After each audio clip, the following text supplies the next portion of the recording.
Hi, my dear ones. Welcome to CSCB Ranker, your one-stop channel for cracking CSCB exams in Kerala. Section 37 വരെയുള്ള എല്ലാ സെക്ഷൻസും playlist ആക്കിയിട്ടുണ്ട്. അത് repeat ചെയ്ത് എക്സാമിന് മുമ്പ് എല്ലാവരും കാണുക. ലാസ്റ്റ് ക്ലാസ്സിലെ പോർഷൻ്റെ ക്വസ്റ്റ്യൻസ് നോക്കാം. Question number 1. What happens if alienation is made in contravention of clause 3? Answer: it shall be null and void. Section 36-ലെ ക്ലോസ് 3 ലംഘിച്ചുകൊണ്ടുള്ള കൈമാറ്റം വോയിഡ് ആയിരിക്കും, അത് അസാധുവായിരിക്കുമെന്നാണ് പറഞ്ഞിരിക്കുന്നത്. ക്ലോസ് 3-ൽ എന്തൊക്കെയാണ് പറഞ്ഞിരിക്കുന്നത്? വായ്പ എടുത്ത അംഗം വായ്പയും പലിശയും മുഴുവനായിട്ട് അടയ്ക്കാതെ വന്നാൽ ഭൂമി കൈമാറ്റം ചെയ്യാനോ വിൽക്കാനോ സാധിക്കില്ല. പിന്നീട് നമ്മൾ പറഞ്ഞു, സൊസൈറ്റിയുടെ അനുമതിയോടെ സർക്കാരിനോ ലാൻഡ് മോർട്ട്ഗേജ് ബാങ്കിനോ പ്ലെഡ്ജ് ചെയ്യാവുന്നതാണ്. അതുപോലെ തന്നെ വായ്പയുടെ ഒരു ഭാഗം അടച്ചു കഴിഞ്ഞാൽ കുറച്ച് ഭാഗത്തിൻ്റെ അംഗത്തിൻ്റെ അപേക്ഷ പ്രകാരം ഭൂമിയുടെ ഒരു ഭാഗം നമുക്ക് ചാർജിൽ നിന്ന് ഒഴിവാക്കി കൊടുക്കാനായിട്ടും സാധിക്കും. ഇതാണ് ക്ലോസ് 3-ൽ പഠിച്ചിരുന്നത്. കൂടുതലാണെങ്കിൽ കഴിഞ്ഞ വീഡിയോസ് നോക്കുക, ഓർമ്മ കിട്ടുന്നില്ലെങ്കിൽ. Next question. Who has the first charge on the land in case of a loan? Answer: the society has the first charge subject to prior claims of government, land mortgage bank or others with earlier registered rights. Loan എടുക്കുന്ന കേസിൽ ആദ്യ അവകാശം first charge ആർക്കായിരിക്കുമെന്നാണ്. അത് എപ്പോഴും സൊസൈറ്റിക്ക് തന്നെയാണ്, cooperative സൊസൈറ്റിക്ക് തന്നെയാണ് ഫസ്റ്റ് ചാർജ്. എന്നാൽ ഗവൺമെൻറ്റിന് ലാൻഡ് ടാക്സ് അടയ്ക്കാനുണ്ടെങ്കിൽ അതിന് പ്രിഫറൻസ് കൊടുക്കും, അതിനായിരിക്കും പ്രിഫറൻസ് ഉണ്ടാവുക. പിന്നീട് ഗവൺമെൻറ്റിൻ്റെ പേരിലോ അല്ലെങ്കിൽ ലാൻഡ് മോർട്ട്ഗേജ് ബാങ്കിൻ്റെ പേരിലോ പ്ലെഡ്ജ് ചെയ്തിട്ടുണ്ടെങ്കിൽ അതിന് പ്രിഫറൻസ് ഉണ്ടാകും. അതുപോലെ തന്നെ ഒരു കാര്യമാണ്, ഈ സൊസൈറ്റിക്ക് പ്ലെഡ്ജ് ചെയ്യുന്നതിന് മുമ്പ് വാലിഡായിട്ടുള്ള ഒരു രജിസ്ട്രേഷൻ മറ്റൊരു ആൾക്ക് കൈമാറ്റം ചെയ്യുകയോ അല്ലെങ്കിൽ രജിസ്റ്റർ ചെയ്തിരിക്കുകയോ ചെയ്തിട്ടുണ്ടെങ്കിൽ അതിനും വാലിഡിറ്റി ഉണ്ടാവും. Next question number 3. How must a declaration or variation or cancellation be send to the sub registrar? Answer: by registered post from the society. ഒരു മെമ്പർ ലോൺ എടുക്കാനായി നടത്തുന്ന ഡിക്ലറേഷൻ അല്ലെങ്കിൽ അതിലെന്തെങ്കിലും വേരിയേഷൻ വരുത്തുന്നത്, മാറ്റം വരുത്തുന്നത്, അല്ലെങ്കിൽ അത് ക്യാൻസൽ ചെയ്യുന്നത്, അത് സബ് രജിസ്ട്രാർ ഓഫീസിലേക്ക് എങ്ങനെയാണ് അയച്ചു കൊടുക്കുന്നത്? അത് രജിസ്റ്റേർഡ് പോസ്റ്റ് വഴിയാണ് അയക്കുന്നത്. എന്നാൽ ഇപ്പോഴത്തെ ഈ ലൈവ് സിറ്റുവേഷനിൽ ഈ രജിസ്റ്റേർഡ് പോസ്റ്റ് നിർത്തലാക്കിയിട്ടുണ്ട്. എങ്കിലും നമ്മൾക്കിങ്ങനെ ഒരു ക്വസ്റ്റ്യൻ വന്നാൽ നമ്മളത് രജിസ്റ്റേർഡ് പോസ്റ്റ് എന്ന് തന്നെ പഠിക്കണം. നമ്മുടെ ലോയിൽ അങ്ങനെയാണ് കിടക്കുന്നത്. Next question number 4. What is the duty of the sub registrar after receiving the declaration or variation or cancellation? Answer: to register it and issue a copy to the society. ഈ ഡിക്ലറേഷനെ കുറിച്ചുള്ള information sub രജിസ്ട്രാർക്ക് ലഭിച്ചു കഴിഞ്ഞാൽ അദ്ദേഹം എന്താണ് ചെയ്യേണ്ടത്? അദ്ദേഹം അത് register ചെയ്തിട്ട് അതിൻ്റെ ഒരു കോപ്പി സൊസൈറ്റിക്ക് സെൻഡ് ചെയ്ത് കൊടുക്കണം. Question number 5.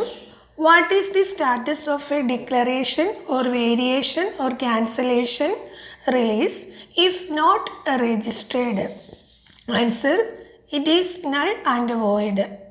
ഇങ്ങനെ നടത്തുന്ന ഈ ഡിക്ലറേഷനോ അല്ലെങ്കിൽ അതിൻ്റെ നടത്തുന്ന വേരിയേഷനോ ക്യാൻസലേഷനോ രജിസ്റ്റർ ചെയ്തില്ല എങ്കിൽ അത് വാലിഡ് ആയിരിക്കില്ല, അങ്ങനെയാണ് പറയുന്നത്.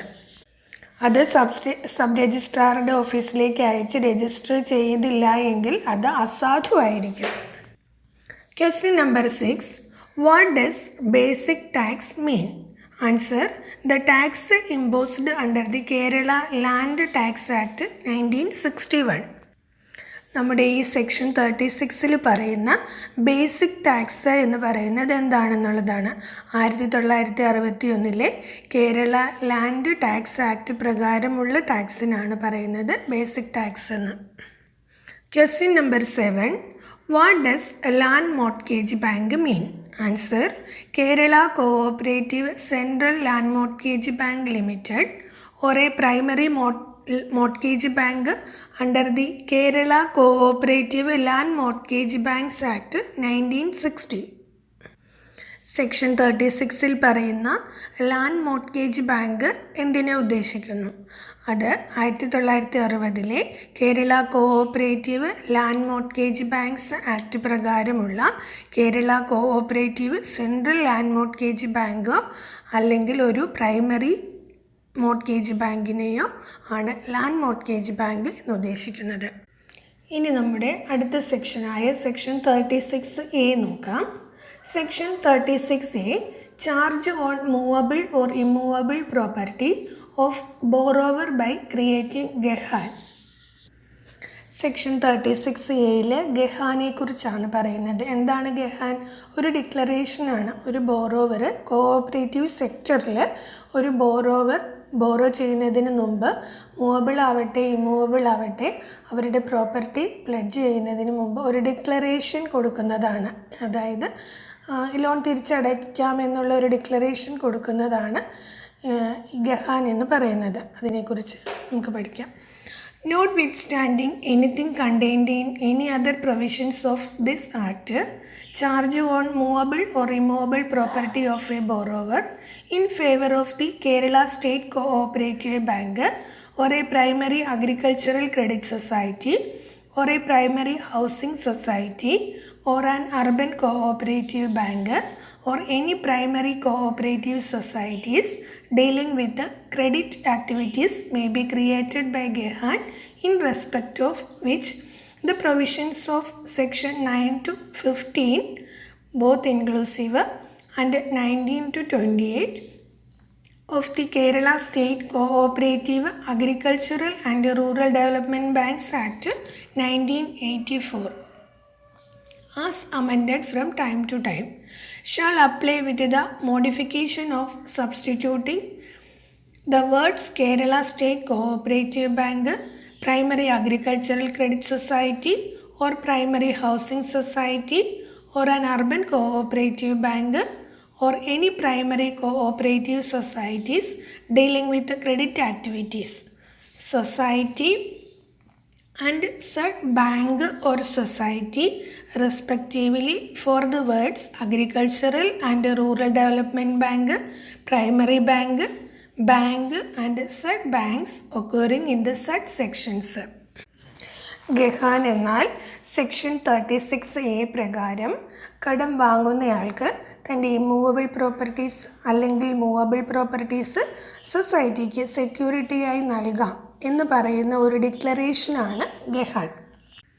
അതുപോലെ ഗഹാൻ ബാധകമായിരിക്കുന്നത് കേരള സ്റ്റേറ്റ് കോഓപ്പറേറ്റീവ് ബാങ്ക്, അതായത് കേരള ബാങ്ക്, പിന്നെ PSCS പ്രൈമറി കോഓപ്പറേറ്റീവ് സൊസൈറ്റീസ്, അതുപോലെ തന്നെ housing societies, urban cooperative bank. ഇനി കോഓപ്പറേറ്റീവ് സൊസൈറ്റിയിൽ ക്രെഡിറ്റ് ഡീൽ ചെയ്യുന്ന എല്ലാ കോഓപ്പറേറ്റീവ് സൊസൈറ്റികളിലും ഈ ഗഹാൻ ക്രിയേറ്റ് ചെയ്യാൻ പറ്റും. അതുപോലെ തന്നെ 1984 Kerala state cooperative agricultural and rural development bank ആക്ടിലെ സെക്ഷൻ 9 മുതൽ 15 വരെയും അതുപോലെ 19 മുതൽ 28 വരെയും ഈ ഗഹാനെക്കുറിച്ച് പറയുന്നുണ്ട്. ഇനി ഗഹാൻ എന്താണെന്നൊരു കൃത്യമായ എക്സ്പ്ലനേഷൻ കൊടുത്തേക്കുവാണ്. ഒരു വാലിഡ് മോർട്ട്ഗേജിൻ്റെ എല്ലാ ക്യാരക്ടറിസ്റ്റിക്സും ഉള്ളതാണ് ഗഹാൻ എന്ന്. എന്താണ്? For the purpose of this section, Gehan means a special charge on movable or immovable property in favor of the Kerala State Cooperative Bank or a primary agricultural credit society or a primary housing society or an urban cooperative bank or any primary cooperative societies dealing with credit activities by a mere declaration in writing by the borrower for securing the payment of money advanced or to be advanced by way of loan, which will have all the characteristics of a valid mortgage.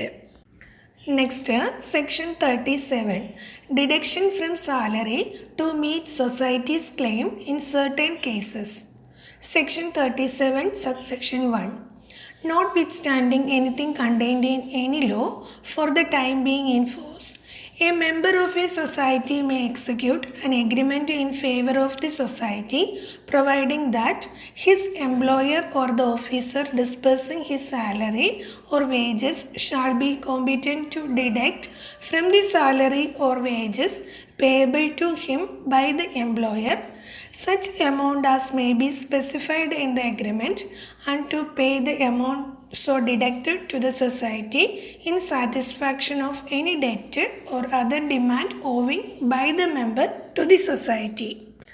Section 37 പറയുന്നത് ചില സാഹചര്യങ്ങളിൽ മെമ്പറുടെ കടം, സൊസൈറ്റിയുമായിട്ടുള്ള കടം അദ്ദേഹത്തിൻ്റെ സാലറിയിൽ നിന്നും deduct ചെയ്ത് meet ചെയ്യാവുന്നതാണ്. അതിനെക്കുറിച്ച് ആണ് പറയുന്നത്. സെക്ഷൻ 37(1) പറയുന്നു, ഒരു മെമ്പർ സൊസൈറ്റിയിൽ നിന്നും കടമെടുത്തിട്ടുണ്ടെങ്കിൽ അയാളുടെ എംപ്ലോയർ, അദ്ദേഹത്തിന് തൊഴിൽ കൊടുക്കുന്നയാൾ അല്ലെങ്കിൽ അദ്ദേഹത്തിൻ്റെ ശമ്പളമോ വേതനമോ വിതരണം ചെയ്യുന്ന ഓഫീസർ ഈ എംപ്ലോയി സൊസൈറ്റിക്ക് നൽകാനുള്ള തുക ശമ്പളത്തിൽ നിന്നും കുറയ്ക്കാനും ആ തുക സൊസൈറ്റിക്ക് നൽകാനുമായിട്ടുള്ള കരാർ ഉണ്ടാക്കാവുന്നതാണ്. Next section 37 subsection 2. On the execution of such an agreement, the employer or the officer disbursing the salary or wages of any such member, as is referred to in subsection 1, shall, if so required by the society, by requisition in writing, and so long as such debt or demand or any part of it remains unpaid, make the deduction in accordance with the agreement and pay the amounts so deducted to the society within 7 days from the date of the deduction, provided that this subsection shall not apply if the employees whose salary is to be deducted are not informed at least 30 days in advance by notice duly acknowledged about the dues on loan or award amount. 37(2) പറയുന്നത്, ഇങ്ങനെ deduct ചെയ്യുന്ന തുക 7 ദിവസത്തിനകം സൊസൈറ്റിയിലേക്ക് അടയ്ക്കുകയും വേണം. അതുപോലെ തന്നെ ഇങ്ങനെ ഡിഡക്റ്റ് ചെയ്യുന്ന കാര്യം എംപ്ലോയിയെ കുറഞ്ഞത് 30 ദിവസം മുമ്പെങ്കിലും അറിയിച്ചിരിക്കുകയും ചെയ്യണം. ഇങ്ങനെ അറിയിച്ചില്ല എങ്കിൽ ഈ ഡിഡക്ഷൻ ഇത് വാലിഡ് ആയിരിക്കുകയില്ല എന്നുള്ളതാണ്. ഇനി ബുള്ളറ്റ് പോയിൻറ്റ്സ് ആക്കിയിരിക്കുന്നത് നോക്കാം. സെക്ഷൻ 36(a) എന്താണ്? ഗഹാനാണ്. A borrower can create a charge or security on movable or immovable property in favour of Kerala state cooperative bank, primary agricultural credit society, primary housing society, urban cooperative bank, any primary cooperative society dealing with credit. Explanation of Gehan. Gehan means a special charge on movable or immovable property created by a written declaration by the borrower if it secures repayment of money advanced, loan already given, or to be advanced, future loan. It has all the features of a valid mortgage. Section 37 subsection 1.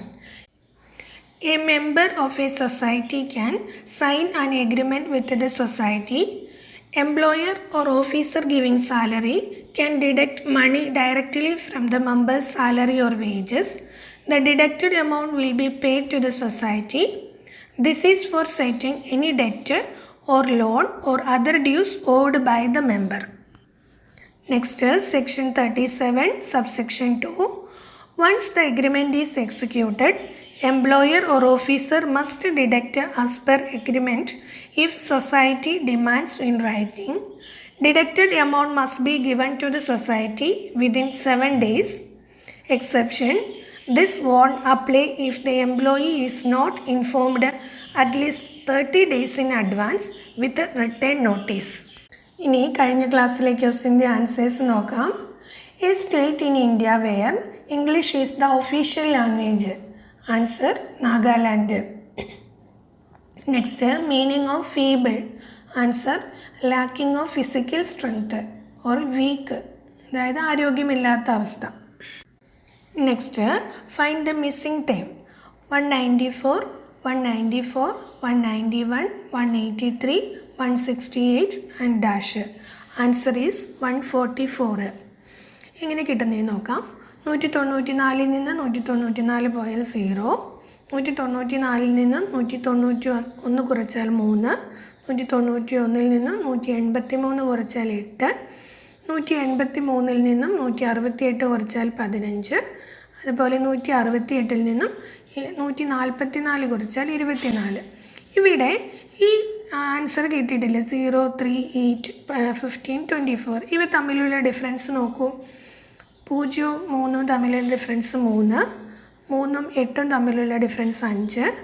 8ഉം 15ഉം തമ്മിലുള്ള difference 7. 15ഉം 24ഉം തമ്മിലുള്ള difference 9. അപ്പോൾ അത് ഒറ്റ സംഖ്യകളാണ്. ഏതൊക്കെ? 3, 5, 7, 9 അങ്ങനെയാണ് വന്നിരിക്കുന്നത്. Now your turn to answer. Question number 1. Which is the most populated district in Kerala? Next, meaning of captive. Next, Z, U, Q, dash and L. Leave your answer in the comment box and stay tuned for the next episode. Thank you.